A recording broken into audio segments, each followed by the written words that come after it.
Good morning, good afternoon, guys. We're back for another Geek Tavern. As always, it's me, Shawn, and I'm joined by Mike. Hello. And Aaron. Hi. much better than your introduction last time. What was my introduction last time? Pretty sure you just burped into the mic. I forgot about that. Wow. Anyway, I've watched quite a few things, as I'm sure Aaron has as well. Aaron and I sat down and rewatched... Are you implying I have no life? That wasn't my intention, but take it how you will. We rewatched Knives Out, which is one of my favorite movies, steadily becoming one of my more cemented favorite movies. I'm going to have to go back and rewatch that every year now, I think. It is a great movie. And then we watched Overlord, which was pretty good. Yeah, Overlord wasn't bad. Never saw it in the theater, so Yeah. I figured we'd watch it. You'll have to let me know on Knives Out next time, because I didn't see that movie. Oh, great movie. Yeah, it's great. I love it. And kind of sticking with the theme of our recommended movie this time, I rewatched The Muppets Christmas Carol because I didn't get to watch it last year, and I really wanted to. And so I just watched it a little early this year. I watched it the day before December started. So, if that's too early for Christmas movies, I don't care. No, it's not. My dad's been watching Hallmark Christmas movies for the last 2 months. Hallmark. So. My sister and I watched Home Alone 1 and 2. I don't know if I mentioned that last week or last time, but we sat down and watched those, and that was like before Thanksgiving. So I watched Elf like early last week on AMC or something. I mean, it was early for it to be on. Still haven't seen that movie. Well, the 25 Days of Christmas is in full swing now, so you'll be able to catch it all on Lifetime. Yes, we Or Freeform, I guess it's called now, isn't it? Did they change it again? Or it was ABC Family, and then it's Freeform. Yeah, not. I thought they changed Not it. Lifetime. No, Lifetime's an entirely separate. That's a whole different kind of movie. Yeah. Both television for apparently, idiots. apparently DJ Tanner, whose real name like Candace Bob Saget? apparently It's not DJ. Oh, you're right. apparently Candace, whatever her last name is in a bunch of those Hallmark Oh yeah, Lifetime Christmas movies or something. And Candace Cameron something. Yeah, I don't know. Anyway, I saw that on somebody's TikTok today, and I was like, she's like that's like her thing now. Like Yeah. I wonder what when you like become a Hallmark actor, if they sign you like a football player, they're like, "Okay, you got a 10-year contract. We're gonna put you in a movie every single week." And then we can renegotiate at the end. yeah. Anyway, not my observation of somebody else's, but I just thought it was interesting. No, she is like she just made that like her thing.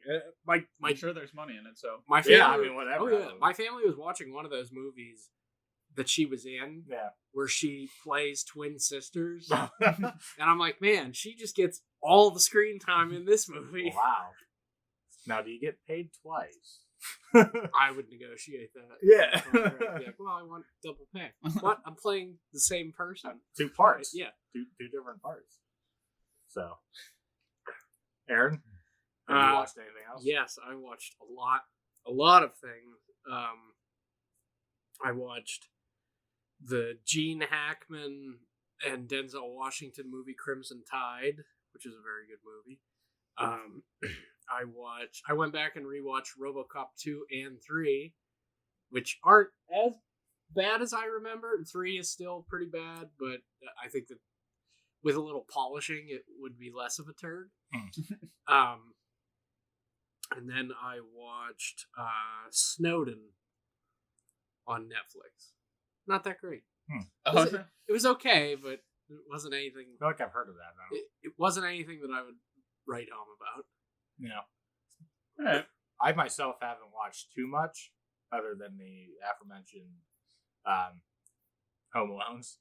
But I sat down with the other Aaron that I know, and we watched The Last Jedi again. I still love that movie.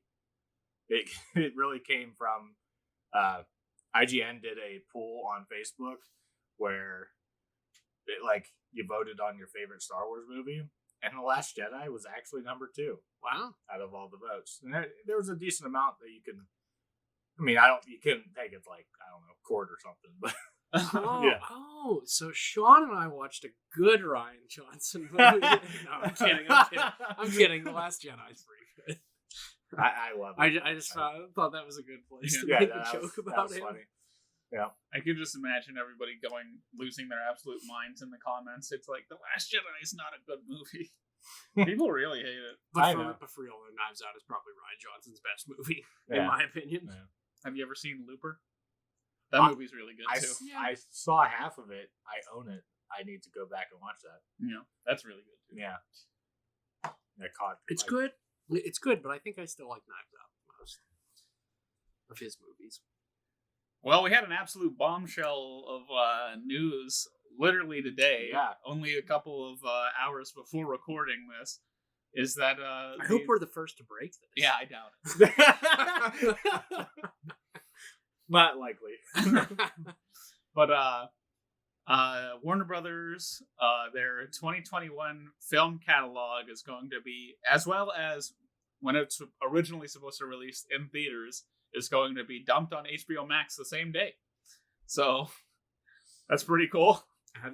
So they have no faith that we're getting out of this pandemic in any time soon. I guess not. I mean, kind of with them on this. No, I agree. Yeah. It ain't going back soon. They just kind of threw down the gauntlet, though, to everybody else. They're like, I actually find it hilarious because I don't know if we talked about this last time, but how Netflix offered Warner Brothers $200 million for Godzilla vs. Kong, so they could put it on Netflix. And Warner Brothers essentially told them to fuck off. They're like, yeah, no. Because they didn't want it coming to the public just yet, but they had to break the news because everybody knew something was up. Oh, yeah. That, like, after Netflix was like, well, they declined our offer, it's like, yeah, no shit, because we're going to dump it on our platform. Yeah. So, I mean, It's very exciting. This is it's a double-edged sword. It is. Because theaters are on the downhill as it is. yeah. So this is only going to make it worse with people not actually going to theaters. But at the same time, you can literally just sit on your couch and watch major blockbusters as they're released. Yeah. That's also kind of a downside, though. It's like, especially with Godzilla vs. Kong, you want to watch it in a movie theater, not on your computer screen or your phone screen, you know? Yeah. No, I'd watch it on my TV. Well, even still, it's not it the same as being in a movie theater. Yeah. I mean, depending on whose TV you're watching. Yeah. I don't know about you. I don't have a TV the size of a movie theater screen. No. Or the surround system. No, but we know someone who does. Well, yeah, that's true. We can just use their HBO Max. Anyway, for the majority of people, it's the experience that I'm sure that they want to garner from that they're not going to be able to get. Yeah. So it sucks for them. And I mean, like, everyone who I've ever heard, like on Twitter and everything, everybody's always arguing. They're like, no, don't put it on streaming. They're like, we want to see it in the movie theater. And I'm like, I get that. But there comes a certain time where you have to sit there and go, well, do I want to watch it in the theater in 5 years when it's safe? Or do I want to watch it now? And it's like, I think there's a lot more people who want to watch it now than watch it in the theater. And they are still releasing it in theaters for places. If you feel comfortable going out to the movie theater, that's, everyone's own discretion. But right. It's not like you don't have the option to go see it in the movie theater if you want. Yeah, it's not like they're like, all right, death to all the movie theaters, only on streaming.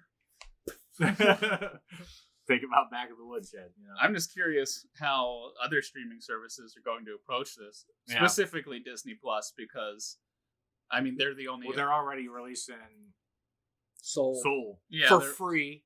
Yeah, thankfully. Right. Yeah, not like Mulan with the $40. Pay $40 to watch this subpar movie. And get absolutely nothing out of it because we're going to put it on there for free in 3 months. And we're going to release it on Blu-ray for $25. Yeah. Why would you ever pay?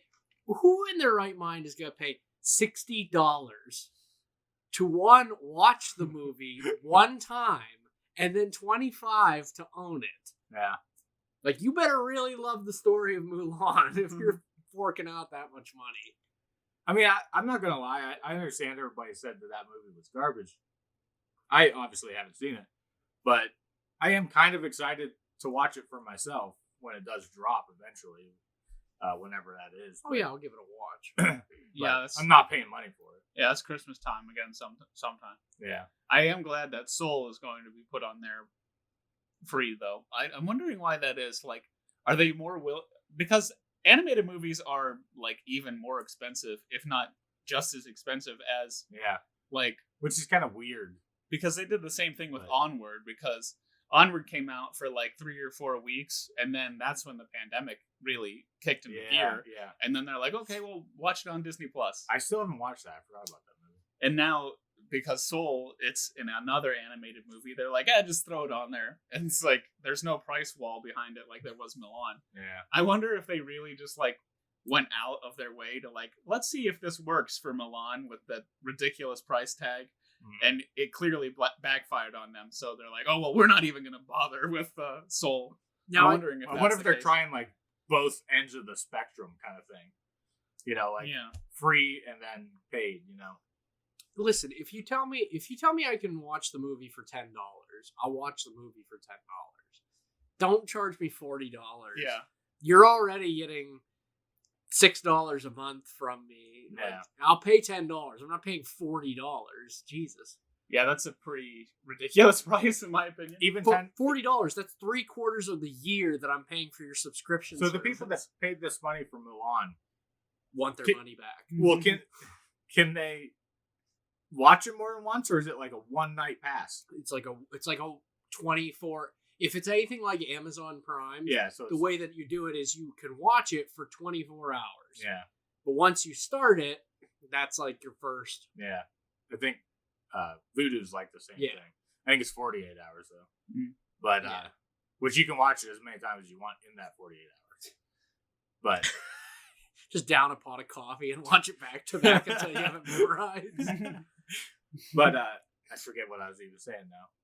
But now, do you think that HBO Max will charge you for watching these blockbusters come out? I'm pretty sure they said no. Really? I think that they're free. Like, really? I'm pretty sure they're free. I mean, that seems insane. I mean, HBO Max is a lot of money in itself. How much is it per month? 15 if you didn't get in under the radar like I did, but 15. Okay, so that's 15. Oh, now I feel less bad. That's still $15 a month. Okay. Yeah. All right, so that adds up to a pretty chunk of change. But when you think about it, like I'm not so sure that they're just gonna throw those on there for free. They've with Wonder Woman, they didn't specify a price tag. And see, that's what's gonna be the kicker. Is they're gonna be like, hey, it's on here, and then you go on, it's like, bam, $20, like pay up. Yeah, we'll see. I don't know. No, it seems insane to me because how are they making money that way? I totally agree with you. You throw a they're probably, blockbuster, especially with this, they're probably expecting to bring a bunch of new subscribers to their service. Because it's like that can be, but at the same time, it's only $15 a month. Like that, they might hike the price because of this, but you know, I mean, that's fine too, I guess. But like, holy shit! Like, I just don't see them making money off of that. Yeah. Like, because you think about how many people can use one account. So far, to my knowledge, at least 3. Yeah, so there you go. There's 3 people who can leech off of an account. And it's like, okay, that's $45 worth of money. And if you have it for free on HBO Max, what are they going to do? Set up like an Xbox Connect that counts how many freaking people are sitting in the room? And they're like, you can't watch this because you got 30 people sitting in here. We're not doing this. Like, we could go to Matt and Jess's, pile 10 of us in their home theater and watch Godzilla vs. Kong for free, and HBO and Warner Brothers wouldn't get a damn cent. Like, that's where the flaw of it is. Like, I got no problem with watching it for free. If it pops up for free, I'm watching it for free. But I'm saying, like, from a business aspect, how are you making money that way? Unless you are counting on droves of thousands of people subscribing to your service, you're not going to make any money. That's why that's why it seems strange to me that they hadn't mentioned anything about pricing, because they're going to slap you in the face with it at the very last minute. They don't want to say anything because they don't want to deter you. They want to keep you hooked. Like, come on, like, yeah, keep coming. Just wait till December. We're gonna release a big movie. Yeah, I think I think it's coming. We'll find out on December 25th, I guess. So that's right. Yeah. No, they'll give it to you for free and be like, "Merry Christmas." Next one's not. Next one's on you. Yeah, like, well, that's the thing. They might. Wonder Woman might be free. But then we're all gonna think, oh, they're free. So whatever the first one is. Yeah, like a drug dealer. The first one's for free. You're gonna have to pay for the rest of them. It's like, oh well, I'm not. That's the other thing too. Is I mean, I'm sure there's safeguards, but how many people are gonna be able to like rip this movie off of HBO Max and just send it out to like somebody? I'm sure it's so burn it easy to a disc to and just sell like bootlegs somewhere. It's probably very easy. Well, to do. I know with my OBS, like I can capture any window. Oh, nice. Shit. Yeah, you're gonna have to edit that out. Oh, whatever. I haven't done that, so they have nothing on me. But I'm just saying, like, because I wasn't sure if I could stream Destiny. Hi, I'm Mike Bundy, and I steal HBO Max. Anyway, we don't have to go into that, I guess. No. But no, I thought that would be interesting to bring up because they haven't said anything about their pricing. So it kind of concerns me. Are they going to slap you in the face, or are they going to be like, upgrade to this package to view these movies for free? And it's like $30 a month, like a movie pass, kind of thing, or something. That I could see them making money off. Yeah, if they bump you up and they're like, hey, pay $24.99 a month. Yeah, then you can watch these movies for free. Which then again, it's worth it. Yeah, that's worth it. You're paying $25. That's going to McDonald's twice. Yeah, twice in the same week. You're only paying that a month. Like when it boils down to something like that, a subscription service is really worth it. Like when you start to think about the cost of other things, you're like, that's nothing. It's just when you have to have 5 or 6 different ones to watch all the shit you want to watch. Which I mean, like, and you think about it too. You got Netflix, which is what, $8 a month, I think now. No, it's like, well, one screen is like 8 or 9. Okay. But if you have a family, you have to have at least, I think it went up to 14. Okay. I think it's about the same as HBO. Okay, so you got 14 and 14 for HBO. So you got about 30. What is it, $6 a month for Disney Plus? Yeah, roughly. So you got $6.99, I think. $36, and then you got what else would you have? Hulu? You could, yeah. What's Hulu with TV? Is it like 10, 11? I think Hulu with TV is like 35. Oh, okay. So you're paying like $70. Like, what's the average cable bill? My cable and internet is roughly $145. Okay, so you're still making out pretty well with the subscription service, and that's all dependent if you don't watch TV. Yeah, like current TV. If you're just watching like Hulu, you have current TV, but I mean. Let's face it. There's really nothing on TV aside from sporting events that anyone really gives a shit about. Yeah, not that's not on demand immediately.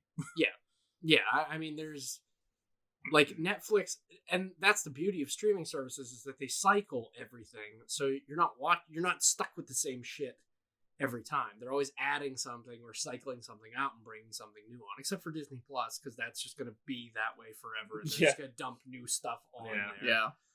What if they bring the vault back and they're like, hey, better watch Mulan or else we're locking it away in this encrypted vault. Like, and it's the vault from Tron. Yeah. Like, here it goes. Like, you're never going to watch it again.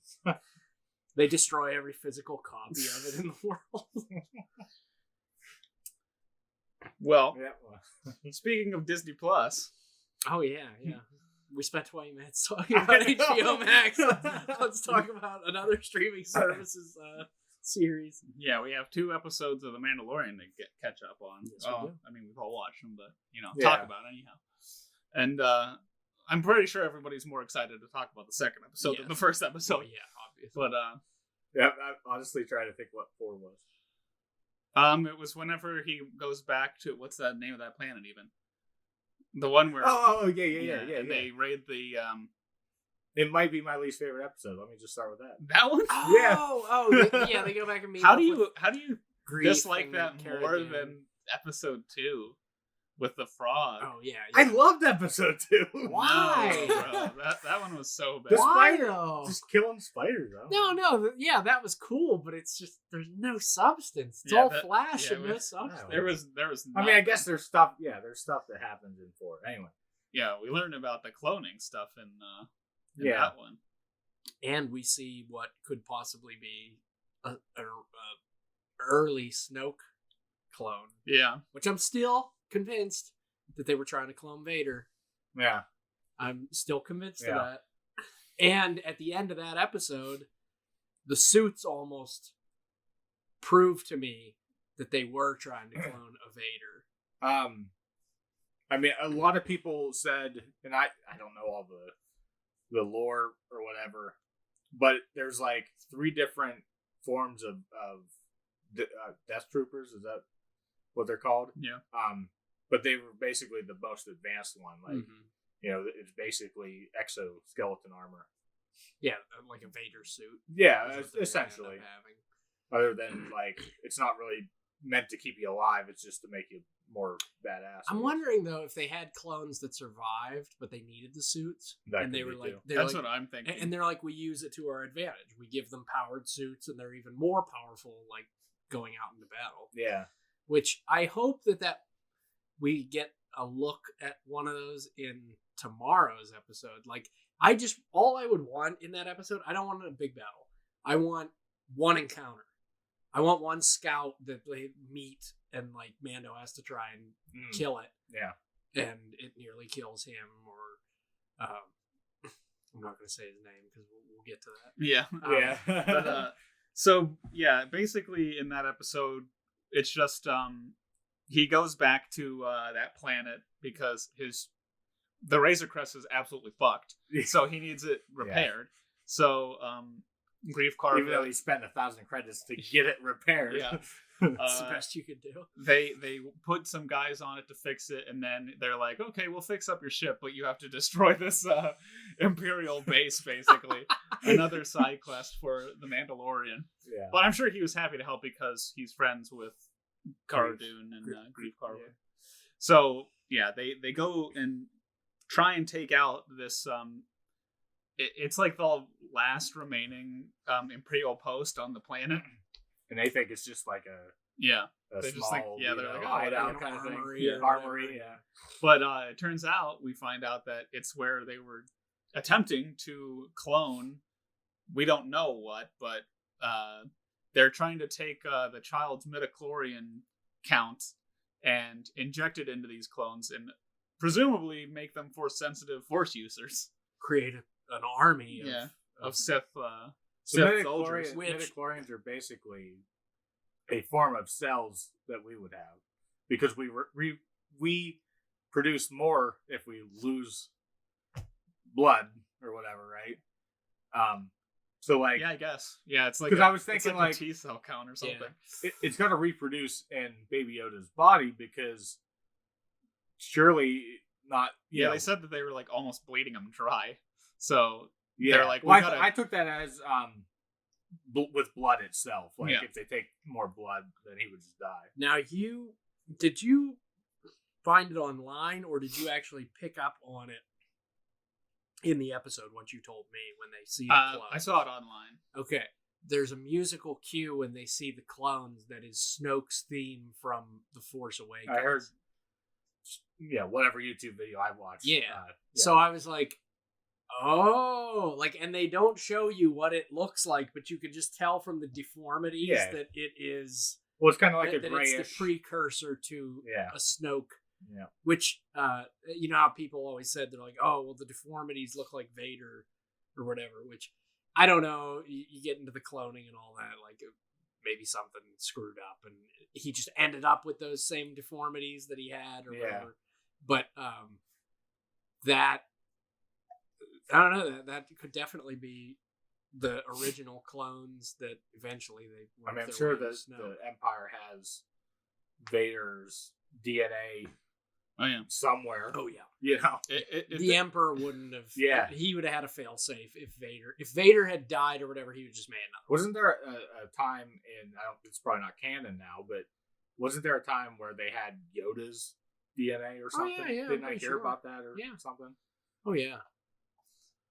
I'm assuming that that they're just trying to fix like the lore with the Mandalorian. They're like, oh well, People like this, so if we fix the lore, Yeah. Dave Filoni's probably like playing damage control, and he's like, okay, he's like, I can do this. I can do this. Like, let's fix this. I know I can work this. because everyone with like the next episode, I mean, I think he's doing pretty damn well. Yeah. But anyway, and then there's another musical cue with Cara Dune, which is the March of the Resistance. yeah, If you caught it. I didn't catch it, but again, When she's talking to, I forget what his name is. I don't think they remember if say. they've ever specified. He has a name because Dave Filoni's character's name is Trapper Wolf. Oh, And I forget. I read it the other day and I can't remember his name.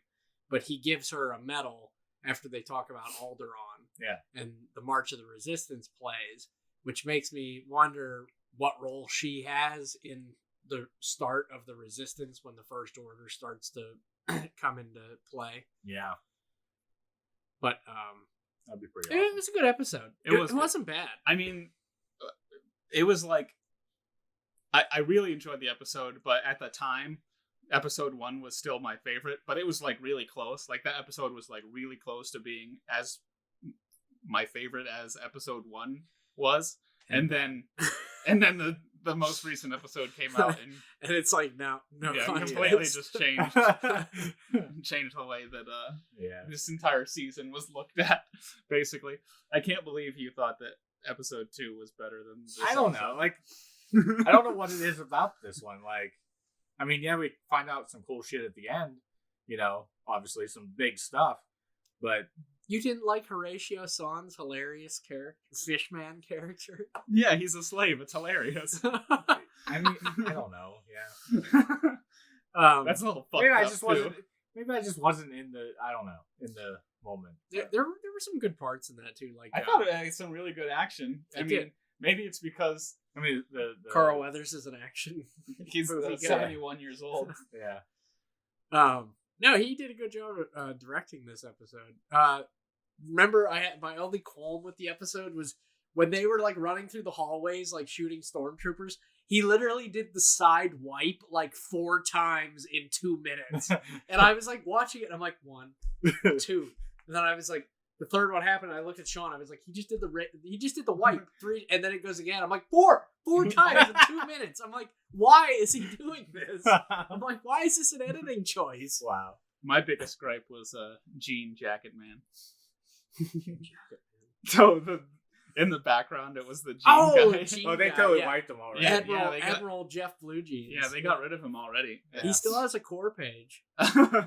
They're keeping it alive. Oh no, it's gonna be there forever. He'll be in the special editions. Don't you worry. I just can't believe somebody goes through and like if somebody's literally going through this frame for frame and is like analyzing each one and they're like, oh, there's a guy. You know? See, that's the thing. I don't think that they do. Like they're just working on it and like. No, I'm saying like the fans. Oh yeah, like, yeah. It's insane that somebody would even But- bother with that. Yeah, you know that there's some dude editing at his computer, sitting there like this. Well, that's true. clicking. It could have been somebody using a clip and they just had it rolling in slow motion and just caught it. Well, Yeah, But you're he's- not wrong. There are people that do that. he's like sitting there and he goes to like fix one of the laser blasts and he looks and he just sees the guy with the jeans and he's like, and just like clicks like forward, like nope, I'm not, I'm not dealing with that. not trying to do that. It's like somebody else will fix it later. But I feel like that's the thing. Like when you see something like that, you're like, are they gonna notice? I mean, it breeds character into the show anyway. You know, it's like I think it's awesome. I would, if I was the filmmaker, I would just be like, just leave it. I wonder, did they edit out Carrie Fisher's coke nail in the No. Blu-rays? The what? Carrie Fisher's coke nail. Oh. You never saw that? Uh-uh. In Return of the Jedi, she like puts her hand on Mark Hamill, like when they're in the shuttle, like Okay. approaching Vader's ship, Yeah. and she has a coke nail like 1.5 inches long. What's Like you pick coke up Pick off coke of up. it and then snort it. Oh. Yeah. Oh yeah. Her, she had coke in her system when she died. Okay. She, I mean, that's fine. She was big into hard drugs, which hey, good. You know, she died doing what she loved, which was cocaine. Anyway, that's neither here nor there. Yeah, we'll okay. let's move on to the next episode. This is the meat of possibly our whole discussion. Yeah, it was a good episode. Holy shit, was it a good episode? I think I've only watched it 4 times.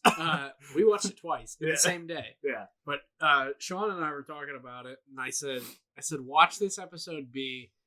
They're going to introduce Ahsoka at the very ass end of this episode. I was like, Force Awakens it. Yeah. I was like, they're gonna talk about it. We're gonna get into the episode. We're gonna be like, oh, okay. He goes to the planet, does a side quest, and then meets her at the very ass end of the episode. And then the next one will be filler, like with her or whatever.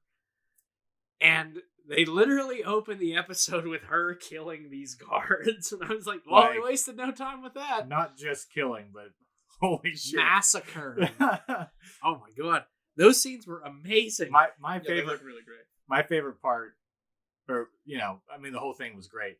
But my favorite part is when she cuts that dude through the tree. And then takes the middle of the tree and launches the log at the dude, knocks him over, and the tree just down and just like, I was like, wow. Yeah. Oh, it was so good. Insane. And I'm not even, like, I barely went through any of the Clone Wars. I haven't even started Rebels because I'm going to someday do that when I have time. Ahsoka's at her best at the end of Clone Wars. Yeah. Like, she is the greatest character at the end of Clone Wars. So, I mean, my knowledge, I know who she is.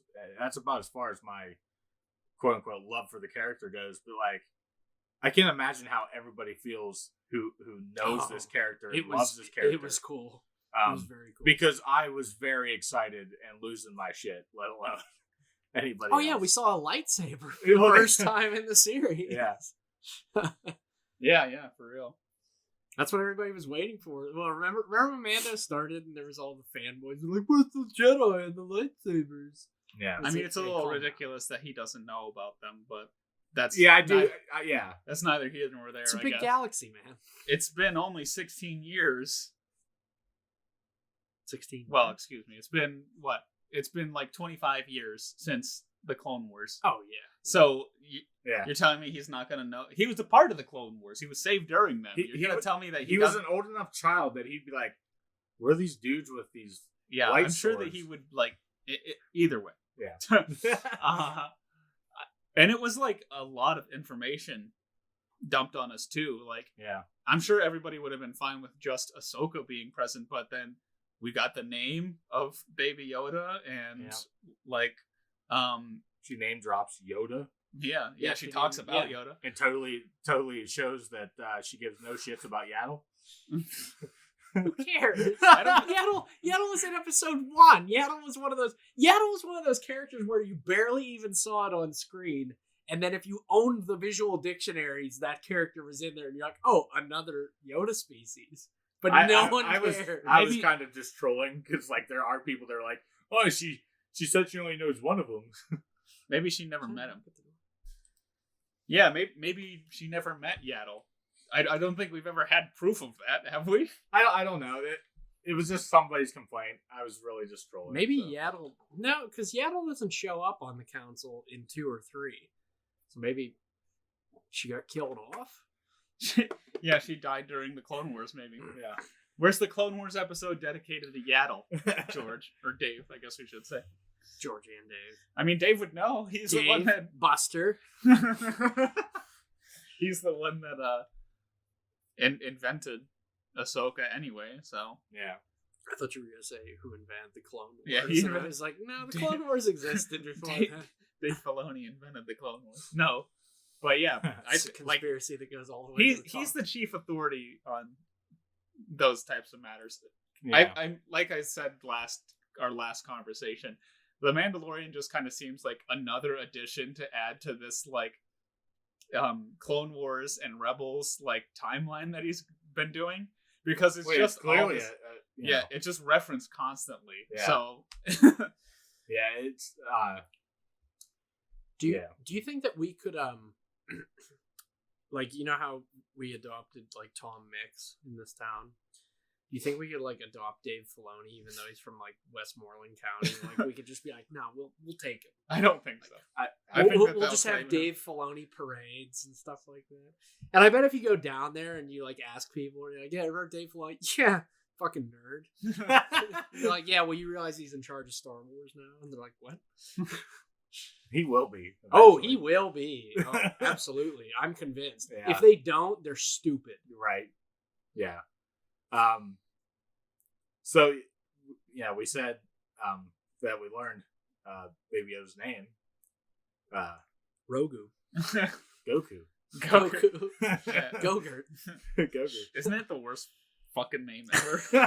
It doesn't bother me. That's not terrible. No, it doesn't bother me. It could be Rey Skywalker. It's Grogu Skywalker. Ray. Grogu Skywalker. That'd be hilarious. He's like, who are you? Grogu. Grogu who? Grogu Skywalker. Oh. Grogu was made. Grogu was made from Anakin Skywalker's DNA and Yoda. Yeah, spliced it into. Which, by the way, have you seen like the Star Wars theories coming out on that now?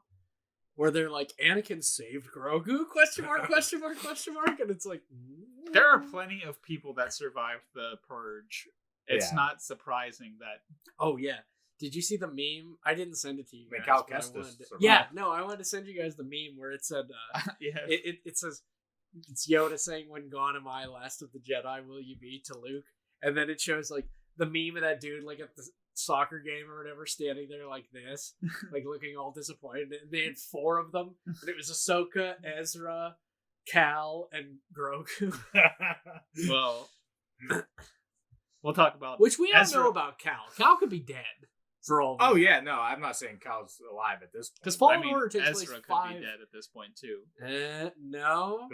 Ezra. Let's talk about that, because I'm not. Well, yeah, that's convinced going to that tie. he's That's gone. going to Well, tie. I'm sure that he's not, but I'm just saying Yeah, he very well could still be. because how long? All right, so let's talk about we name can drop. go back and talk about details, but let's talk about the ultimate name drop to this entire episode. Yeah, which is a character who was in Legends canon, who was actually the villain of the original trilogy books written by Timothy Zahn, and a creation of Timothy Zahn, who still continues to write the lore for him, Grand Admiral Thrawn. We find out that Thrawn is still alive. and Ahsoka is searching for him. Unlike at the end of Rebels, where we thought that Thrawn and Ezra had died when the bridge of the Star Destroyer was breached and they traveled through hyperspace via the... What the hell is the names of those things? I just read it the other day. Space whales. We'll just call them space whales. And we thought that was the very end episode of Rebels. Yeah. Which no one could have survived that, possibly. And then we find out that Thrawn is still alive. And he's probably the last stronghold of the Imperial military. I mean, if you think about it now, there are at least 3... Actually, there's... Yeah, at least 3 factions of remnants of the Empire. There's Gideon, Thrawn, the beginning of the First Order, and obviously Palpatine on Exegol. Which no one knows about that. Yeah, but it's... I'm not sure if Gideon is in working with Palpatine, or maybe... I doubt Thrawn would be. But clearly the First Order it's hard to isn't, say that so. that Gideon's not, because... Do you think they got a Spectre thing going on, where Thrawn is the big bad who has these underlings underneath him? I don't know. That's what I was gonna say. Like, because let's be honest, if there was anybody to organize the last remnants of the Empire, it's Thrawn. yeah, Thrawn is the man with the intellect and capability to round up what's left to try to salvage something from it. Yeah, maybe Hell, he might have started the First Order. Yeah, he might have. Except it would be weird to have him strangely absent from. No. I mean, like something could happen. I mean, like yeah. he starts. No, he sets it on its path. I Maybe get that. he doesn't call it the First Order, but the remnants of what he leaves behind is what becomes, because it starts to get organized again, and then they're able to actually get up off their feet and start to actually push to make. I was telling Aaron that it just feels like this season of The Mandalorian has been backdoor pilots for shows. The entire time. Boba Fett, Bo-Katan, Ahsoka, Thrawn. chasing Thrawn.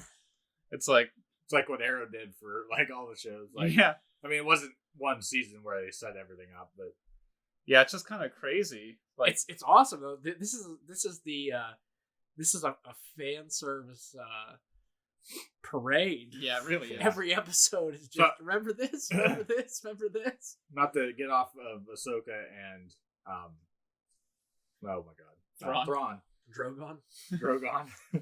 But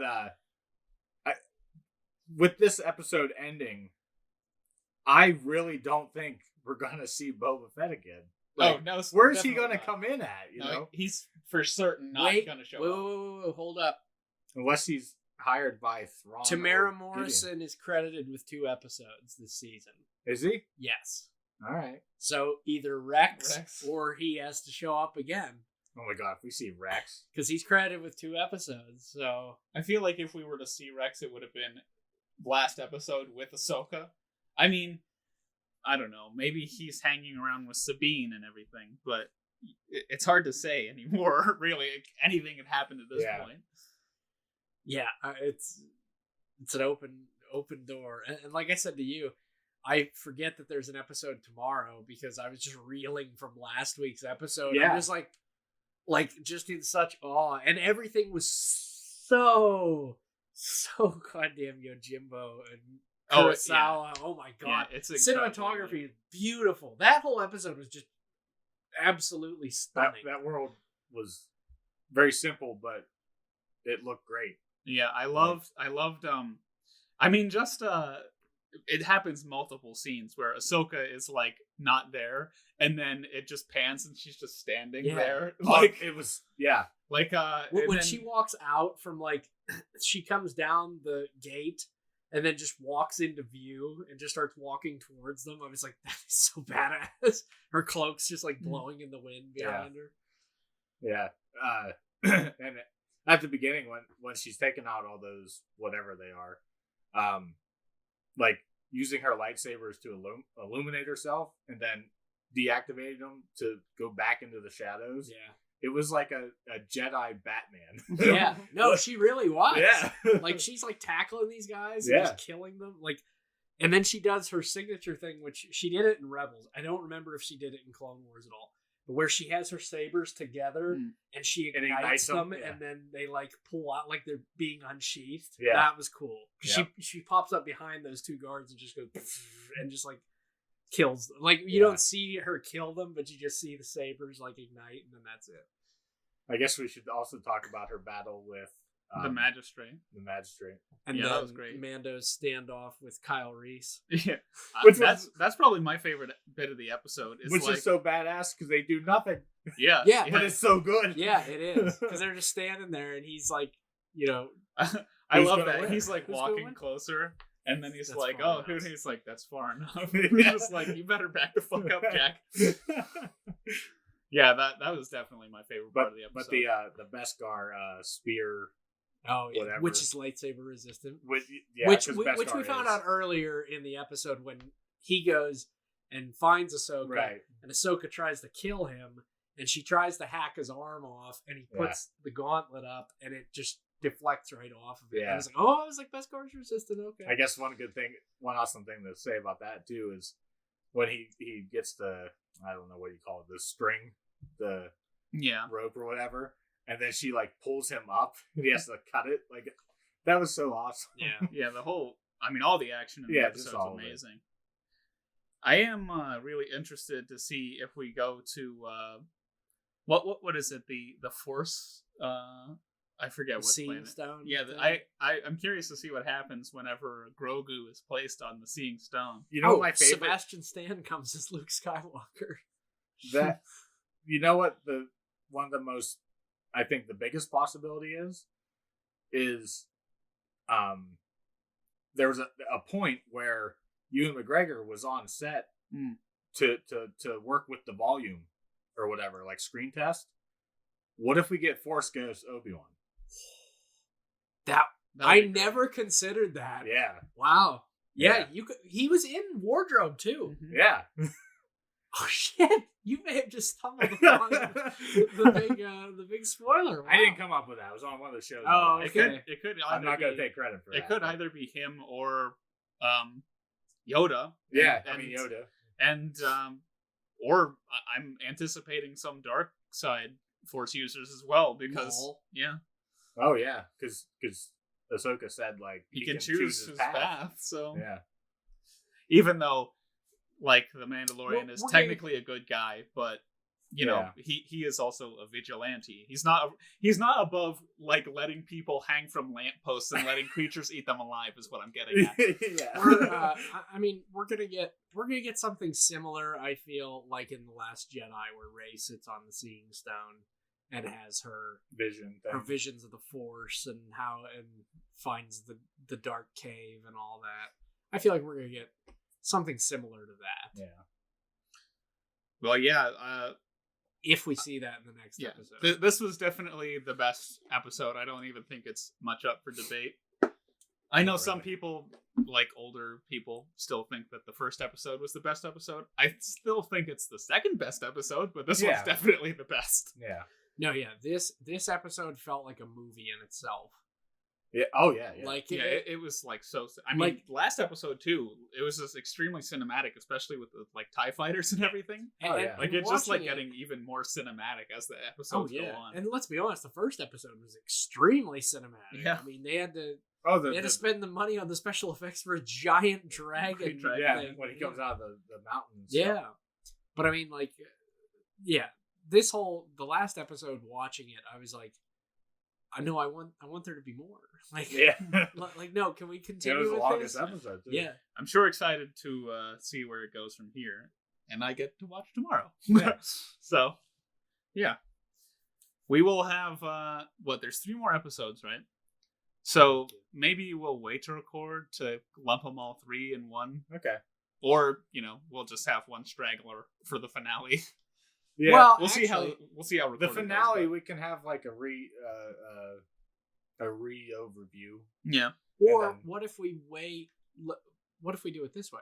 If we do 2 episodes and then the last episode we do as part of the rating episode. Yeah. So we talk about the last episode and then we go back through and rate all of them. Right. So we could do the straggler one, but fill it with the rating. Yeah. Okay, we can do that. Yep. We'll figure it out when we get there. Yeah. Don't listen to any of that. That's our behind the scenes. You'll get that on the DVD. But anyhow, we had a recommended movie for us this week. Oh boy, did we. Did we? We did, yes. Wow. Whose was it? I believe it was Grogu's. Speak. Yes, we did. It was my recommendation. What year was that, Mike? Oh, boy. 88? Yep. 1988, Richard Donner's Scrooged, which is a Christmas comedy playing out a modern day A Christmas Carol with Bill Murray as the lead. Buster Poindexter is a taxi driver. Buddy Hackett is himself. And Karen Allen, John Glover. This is one of my favorite Christmas movies. I watch it at least once every year. It's kind of like Elf for some people, but like it's funny because Scrooge is starting to make a comeback in pop culture, but like for a while there, like when I was younger, like I'd say something about Scrooge and people would be like, "How do you know about that movie?" like it was some like deep dark like cult secret where they're like, "No, we only talk about Richard Donner's other project, Superman." And it's like, oh, okay. Like, but now it's started to like you bought the Blu-ray at Walmart. Like it's starting to make its way back as a staple. Like to me, this ranks up there with Christmas Vacation. Yeah, I mean, Christmas Vacation, it's solely a comedy, I think. Yeah. I mean, there's obviously like the themes of family and everything in it, but this is I mean, I kind of am You could thinking almost about it call now, it- but yeah. like it's a retelling of A Christmas Carol, but with a comedy twist, which you don't really see often, except for this and obviously The Muppets Christmas Carol, as I mentioned earlier. That is also a comedy, but also a musical. So this is more just a retelling and also a comedy. I myself haven't seen... I never saw this movie until today, actually. So I was very, very pleased with it to be the first one to go into it. I'm gonna have to put this on my yearly watch. I honestly didn't know Richard Donner directed this until like this year. Okay. Like I know I've watched it like probably a dozen times in my lifetime, but like I've watched the credits and everything, and I'm like, just this year I was like, Richard Donner? I was like, really? I was like, Superman Richard Donner? Yeah, it's... I don't know. Being such a... I call myself a big Bill Murray fan. I probably haven't seen nearly enough movies to really call myself that. Groundhog Day? I've never seen Groundhog Day. We'll see. There's another one you gotta watch. I know. But yeah, I was very sad that I hadn't seen this yet. Yeah, it's a good one. So I'm gonna have to watch it for like one time for every year that I didn't watch I think it. the first time I great. ever watched it was like probably like 10 or 11 or something like that. There's a lot of swearing in this. Oh yeah. Oh, my parents didn't care. I'm just saying. But like watching it, I was like, this is funny. I was like, I like Bill Murray, and I liked all the stuff that happened in it. I was like, Stop this is with the hilarious. goddamn hammer. Would you please, for the love of God and your own body, stop the goddamn hammer? No, there's a lot of like great lines. Oh, in this movie. yeah. I'm not gonna remember nearly any of them, but there's one. I don't know. Do we jump into the synopsis? Yeah, I mean, Just start talking it's about it. basically just a Christmas Yeah, Carol. yeah. So So- I'm pretty sure everybody watching or Yeah, listening yeah. knows what a Christmas Carol Bill is. Murray is the youngest president of IBC, which is like ABC. Yeah. It's a Yeah. large television corporation Right. that is doing a big production, a live production of A Christmas Carol. But they're calling it Scrooge. Like, they don't call it A Christmas Carol, they just call it Scrooge. And they're doing this whole big live production with Buddy Hackett and all these other famous... Jamie Farr's mentioned it. And but he never shows up in the movie. No. They only have that one little snippet on the promo with Jamie Farr, and we never see Jamie Farr the entire movie, which is disappointing. This is the thing I wanted to talk about that I told you earlier. They play promos for other shows that are going on, like, in between. And one of the promos was the kid comes in the door, and it's Wally from Leave It to Beaver. Yeah. And he says, "Hey, Mom, where's Dad?" And she goes, "Oh, if I know your father, he's out chasing beaver."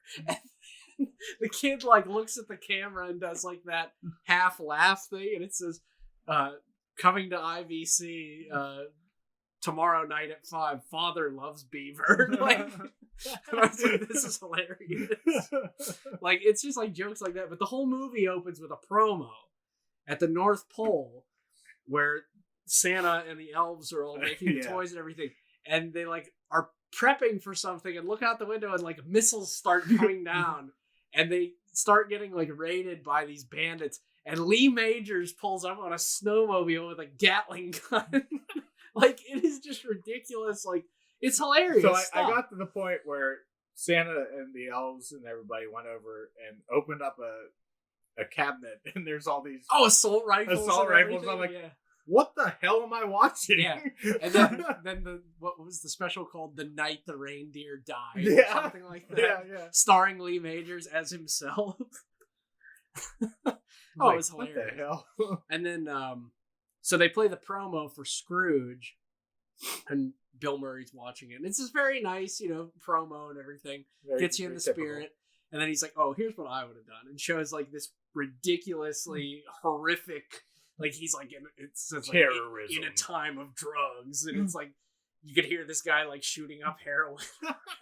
It's like international terrorism. It shows a plane exploding right after takeoff, and then it says this dude pulls up. Yeah, this dude pulls up to another dude like on the road with a shotgun and just like blasts and kills him.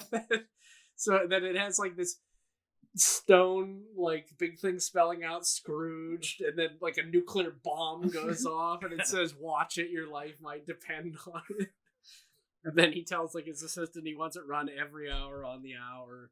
And all the executives, like, leave, like, absolutely horrified. Except for the woman he got his arm around. Oh, yeah. And then Bobcat Goldthwait tells him, he's like, I don't think that we should run that. He's like, that seems like it's going to scare some people. And then he ends up firing him, which plays out through the rest of the movie, which is absolutely hilarious. Yeah. Oh my god, yeah. His whole, like, character arc through the hour and however long this is hilarious. And then it plays out exactly as A Christmas Carol does. Yeah. He gets visited by his old boss, who he tries to kill with his pistol, who's already dead. Who's creepy as hell. Oh, yeah. Great makeup, though. Oh, yeah. God, yeah. Incredible. Yeah, and... but, like, once he loses the glasses, like, I was... he has no eyeballs, yeah. I know, I was like, this is... Like, if I would have saw this as a kid, I would have been scared shitless. Oh, yeah. Yeah, when he's like, shows up and he's making himself a drink at his bar, and he pulls out a snub nose and just starts, like, firing rounds off into him. As he's firing, though, he's going, he's bang, bang, bang. Yeah, he's like, bada bang, bada bang. He's like, just firing shots, and his boss goes, he's like, Frank, he's like, I don't mind him, but take it easy on the McCarthy. He like shoots the bottle and everything. And he makes a drink, and after he takes the drink, and it does that gag where all of it just spills out of him through the bullet holes. But his boss comes back like Jacob Marley and does his whole spiel. You're gonna be visited by 3 ghosts and all that. And I mean, like, this whole movie, like, the whole feel of it is great. Yeah. This is one of those holiday movies where it's a comedy, but I feel like Christmas Vacation is just a blatant comedy. There's no undertones to it. This is kind of that comedy feel-good movie of the season, like, because it teaches you that lesson, it gets you in the spirit and everything. You know. It made me wonder, like, what do you think is the best iteration of A Christmas Carol? Like, ever, like, as of right now, this is my the most entertaining. Well, yeah, this, yeah, okay. Second, Patrick Stewart's. I don't think I've ever seen. I think I have that one. I don't. That's the one that I've always watched growing up, was Patrick Stewart's A Christmas Carol. Good movie, very good movie. But I think this is the most entertaining. It tells the same exact story in a modern setting. Well, it's not modern anymore, but it's a it's a modern setting that is more engaging. It's probably the most modern, because everybody knows an asshole like Bill Murray. Yeah, in this movie, like, everybody knows that asshole. Yeah, you know, and like, you start going back, like, when the Ghost of Christmas Past takes him back, like, you're like, oh, he wasn't always like this. Like what happened to him? Yeah. And then you start to see, you know, it's just like A Christmas Carol. They weren't always like this, but something happened along the lines to change them. And in his case, it was to further his career to become the president of the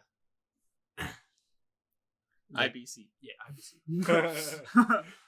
I was trying to say, like, television conglomerate or whatever. But I really like at the end, whenever after he's had his final encounter with the last ghost, and he just, like, goes on live television, their live broadcast, and he's just like, oh, hey, and is it like a board of directors member? He's like get him off the fucking TV. Yeah. We're that's one of my favorite things, is, like, they're all looking at him, and, like, the coin flipped, and they're, like, following the coin because Ebenezer, like, tosses the coin. The kid, he's like, go get me a goose or whatever.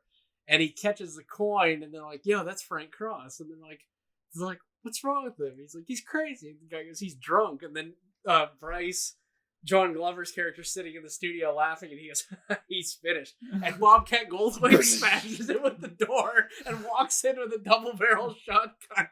And he's like, don't touch that down. Yeah, he's Bobcat Goldthwait might be my favorite part of the movie. He's one of the best parts. Whenever he's like, "Oh, come on, get the party started up there," and he goes, "Okay," boom, And like blasts the window out. He shoots them. I don't hear any partying up there, Elliot. You got it. Boom. Shoots right through them. No, that's a really good part. Is when it's just before Frank has his encounter with the ghost of Christmas Future. It's like this close to like getting a hold of him to take him, and then Elliot comes in with the shotgun and like blasts into his office, and then they start this whole chase, and he's telling Elliot, he's like, "I've had a really bad day." He's like, "You had a bad day," and he's like talking to him about how he got fired and how his wife took his daughter and everything, and he's like blasting through computer screens and all that. And like the whole time he's singing Santa Claus is Coming to Town while Danny Elfman performs this very like creepy-esque version while and like for a dude who's blind drunk, he's like popping it and catching the shells and like pocketing the shells and like putting new shells in to go kill him. I don't know why. One of my favorite ones was when he's walking down the street with a bottle of booze in the plastic paper bag or whatever. Not plastic, but paper bag. And isn't the taxi that crosses in splashes him? I think, yeah. And then the bottle just drops out of the bag because it got wet. I found that hilarious. I don't know why. Oh yeah, he's really the unfortunate character of the whole. I mean, until he gets promoted. He also got robbed by a homeless guy. Yeah, after he went to go get money for a blood donation, and he passes out. He passes out in the garbage next to it. I thought that each like the take on all of the Christmas spirits was pretty unique. Oh yeah, like, especially the Ghost of Christmas Present. Yeah, they're usually Who beats like the shit out of Frank. They're usually like a kind-hearted, like warm, like burly man is usually how they're. Yeah, and it's like this pixie girl that beats the shit out of him. Blows the pixie dust on him. Yeah. And it forms an X on his cheek and punches it. And the Ghost of Christmas Past is usually like, I mean, none of them are like in the original tale like inherently like vindictive or anything, save the Ghost of Christmas Future. But all of them in this movie are like total dicks to him the entire time. Which I mean, deservedly so. Like, especially when you meet Frank, you're like, this guy's an asshole. Yeah. Isn't the ghost usually almost like characteristically close to what the person is that's encountering them? I don't know. I always thought that was part of the Christmas Carol story. I don't remember that. Like it was a part of yourself. I don't think so. No, yeah, I don't remember that. Okay, but made that up, I guess. I like. I think. So I thought maybe that's why they were being. Yeah, jerks. they're all just like terrible. Yeah, just like him. I think my favorite ghost is probably Buster Poindexter as the Ghost of Christmas Past. Yeah. Who shows up at the end of the movie when Karen Allen needs a cab, and she goes, "Can you get me to the IBC building?" And he goes, "What floor?" What floor? Oh my god, what a grody person! Oh yeah, but it's hilarious though. And then like, so let's talk about Claire. Claire is the woman that Frank was in love with, played by Karen Allen, who he loses along the line because of his selfishness to better himself and his assholeness. Yeah, and become the president of. Instead of going to Christmas Eve dinner with his girlfriend and their friends, he decides that he's going to blow them off to go to dinner with his boss to further his career. I'm not going to lie. I'm kind of on his side with that. Yes and no. Like, why can't you do both? I mean, like, there comes a point where it's like, okay, listen, this is more important than this. So, like, she took that as he was viewing his career as more important than spending Christmas Eve. But the studio had just invited you to dinner. Yeah, it wasn't like he was like giving him anything like in particular. It could have waited. It definitely could have waited. Yeah, I don't know. I'm on his side. I don't know. Well, maybe the ghosts of Christmas present, past, and future will come visit you someday. Maybe. And they'll be like, remember that time that you said Frank Cross was in the right? It's like, yeah, well, I'm going to show you why you're wrong through 3 Christmases. This is Bill Murray 2 years ago. This is Bill Murray now.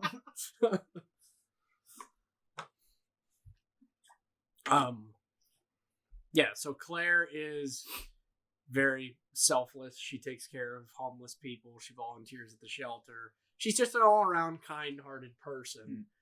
And she kind of turns Frank around, and then after he meets his boss's ghost dials her phone number after his encounter to like set things in motion. Yeah. And he goes to see her and ends up blowing it once again because he's impatient and angry. And instead of giving her 10 minutes to fix something, he's just like, take the rest of your life, Claire. And then tells her to, he's like, scrape them off, Claire. If you want to save somebody, save yourself. Which comes back around in Christmas Future when they show her, and there are all these like poor like kids like begging for like food or money, and she is all like, she looks like Cruella DeVille. Yeah. That's who she looks like. And she's like with these other Cruella DeVilles, and they're talking about like, she's like, oh, get these vermin away from me and all. And she's like, I wasted 25 years of my life on garbage and filth like them. And then she quotes Frank, scrape him off. If you want to save someone, save yourself. And Frank realizes then that he was completely wrong. And then it shows Frank getting cremated. Yeah. At the end, which was horrific. Yeah, and he was like, he goes in the casket too. Yeah. Which was pretty wild. Yeah, he's in it getting his feet like burned. And then he wakes up, comes out of the elevator, and another gag that I really like is whenever he's coming back from his like travels with the ghosts, and he always like bursts into the set. Oh yeah, like Kramer. Like he's always just like ruining everything. What was it? The Ghost of Christmas present when he like comes through the door. Oh, it's because he finds the frozen body of Herman from the homeless shelter. Yeah. He's dead. Yeah. But he finds him, and then he's trying to find a way out because he's in like the sewer, and he finds a door, and he like busts in, and they're like, what the hell? Like, and they're like, get off the set. And he's like, oh, he's like, Frank. He's like, I'm sorry. He's like, I didn't know. So that's one thing.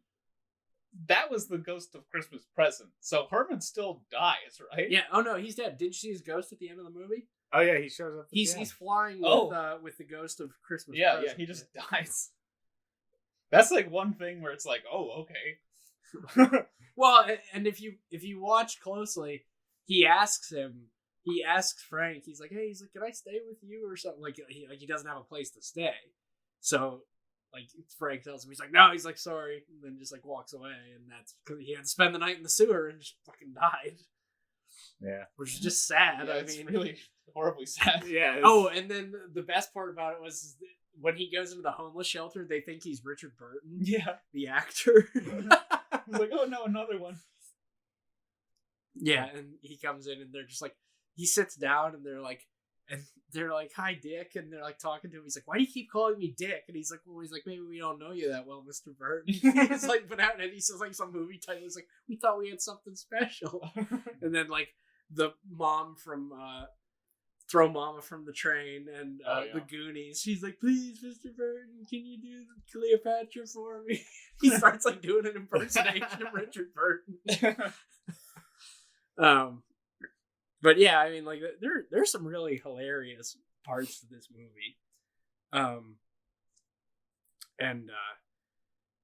We could talk about his secretary. Yeah.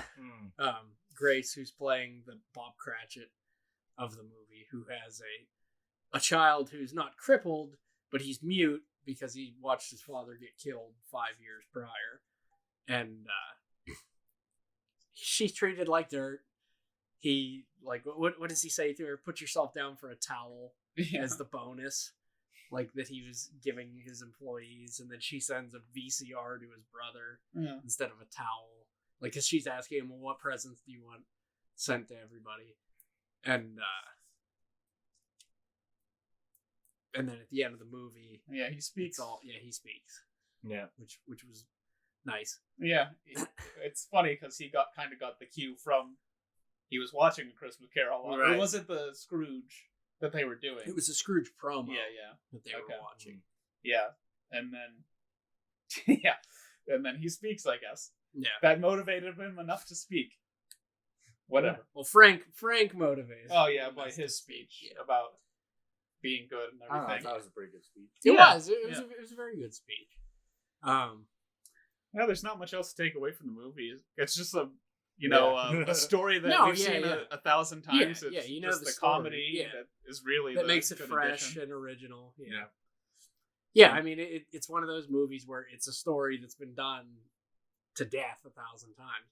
But I think that's what's most refreshing about this movie is it's a modern take. Like, so many people do A Christmas Carol, and it's all set in the Victorian era. Right. And it's like, okay, I've seen this 1 billion times. Like, can I see it? Yeah, like that way? new animated one that came out with Jim Carrey a few years ago. It's like, it's just the same thing. Yeah. Right.